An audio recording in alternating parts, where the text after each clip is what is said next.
आंनि लाभ स्ट'रियाबो जोबोद सोमोनांथाव। नोंसोरो मिथिगौ ना?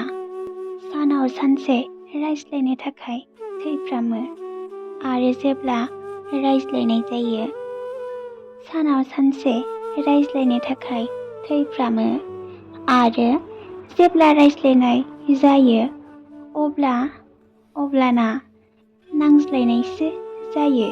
ओइ सना, इगनर दा खालाम, मानोना आंनि गोर्बोआ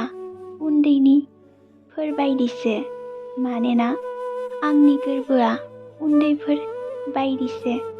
रागा आरो गाबनाय थाबैनो फैयो। इसोरनिफ्राय बिबाय, नों आंनि जिउसो। नों आंजों लोगोआव